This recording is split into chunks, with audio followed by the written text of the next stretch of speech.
Assalamualaikum warahmatullahi wabarakatuh. Selamat datang kembali pemirsa di channel yang paling bermanfaat di atas muka bumi ini. Para pemirsa, ada pertanyaan, bagaimana hukumnya meminum obat kuat bagi suami? Ya, kita lihat dulu bahwa ketika dengan tujuan merawat keluarga supaya langgeng dan harmonis, nafkah lahir maupun nafkah batin, ya, untuk menghasilkan keturunan dan mencukupi kebutuhan biologis memang harus dijaga dengan sebaik mungkin, ya. Sebagaimana sabda Rasulullah Shallallahu Alaihi Wasallam yang diriwayatkan oleh sahabat Anas radhiyallahu anhu, tazawwajul wadudal waluda fa inni mukatsirum bikum yaumal qiyamah. Nikahilah wanita yang penuh kasih sayang, yang banyak anaknya. Sesungguhnya aku akan berlomba banyak dengan kalian besok di hari kiamat. Ya, hadis riwayat Ibnu Hibban. Ya, sebagaimana kita lihat ya dalam fenomena di saat ini, sebagian suami mengkonsumsi obat kuat ya seperti ramuan telur, madu, jahe, atau obat-obatan sejenis dalam rangka menjaga agar pekerjaan ranjangnya, yaitu hubungan suami istri, hubungan intim, berkualitas baik sehingga istri merasa puas, ya. Nah, bagaimana Islam memandang hal seperti ini, ya?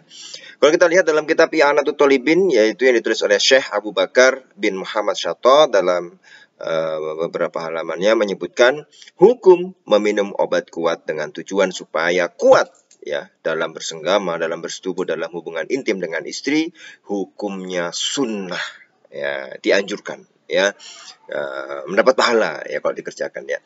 Selama, tapi ada syaratnya para pemirsa, yaitu menggunakan obat yang diperbolehkan secara medis dan dengan tujuan yang baik seperti menjaga keluarga supaya tetap romantis dan mendapatkan keturunan, ya. Selain itu, hubungan ranjang yang berkualitas dinilai menjadi salah satu faktor suami untuk kian dicintai oleh istri, ya, itu ya. Jadi memang niatnya bagus sebenarnya, ya. Sedangkan suami dianjurkan melakukan ikhtiar supaya dicintai istrinya, ya. Nah, ini kita lihat, ya, dan disunahkan bagi lelaki menggunakan media yang bisa memperkuat tubuh dengan obat-obatan yang diperkenankan, ya. Itu biadwiyatin mubahatin, ya, dengan obat-obatan yang diperkenankan, yang dibolehkan, ya.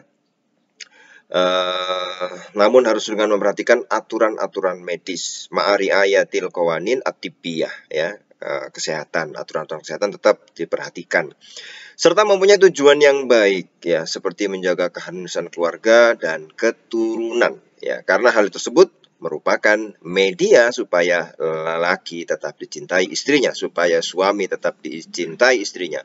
Oleh karena itu sebaiknya lelaki memang dicintai istrinya, ya. Nah, ini kalau kita lihat ya dari kitab beliau ini, beliau melanjutkan, banyak masyarakat yang tidak menggunakan obat kuat tersebut. Akhirnya senggamanya menghasilkan bahaya yang cukup besar. Ya, ini kalau kita lihat, wa katsirun minan nasi yatruku at-taqawi al-madhkur, maka hasilnya adalah minal wat'i mudharun jiddan. Maka justru dari situ wat'unya atau senggamanya, hubungan intimnya dengan istri mendapatkan atau hasilnya, outputnya adalah bahaya yang cukup besar, ya, karena mungkin ada beberapa mudorot-mudorot yang terjadi di situ, ya, sehingga malah justru berbahaya untuk keharmonisan rumah tangga, kepuasan istri dan lain sebagainya, menghasilkan peristiwa-peristiwa lain yang kemudian justru berbahaya, ya.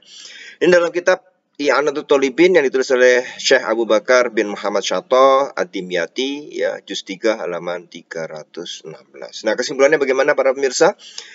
Pertama, sunnah menggunakan obat kuat selama tidak bertentangan dengan aturan medis, ya. Yang kedua, bagi laki sebaiknya mencari cara yang dihalalkan oleh syariat agar tetap dicintai istrinya, terutama dalam masalah hubungan intim, ya, jima, bersetubuh dengan istrinya. Ini juga diatur dalam agama. Para ulama juga memikirkan ini agar tidak timbul bahaya-bahaya lain yang lebih besar. Jadi itu ya para pemirsa, silahkan berikhtiar para suami, ya, obat-obat apa saja, dan Jika Anda memiliki satu ramuan khusus, bisa di-share kepada yang lain supaya mungkin juga bisa bermanfaat. Ya, tulis di kolom komentar. Ya, misalnya ramuan madu, telur, dan segala macam. Ya, kalau ngobrol dengan teman-teman juga kadang-kadang ada yang memberikan tips ini ya, itu bisa mungkin di-share, kita bagikan ya di kolom komentar sehingga bisa bermanfaat bagi orang lain, dan insya Allah mendapatkan pahala yang banyak juga kalau bisa bermanfaat bagi orang lain. Terima kasih para pemirsa, kita akan ketemu lagi di video selanjutnya. Wassalamualaikum warahmatullahi wabarakatuh.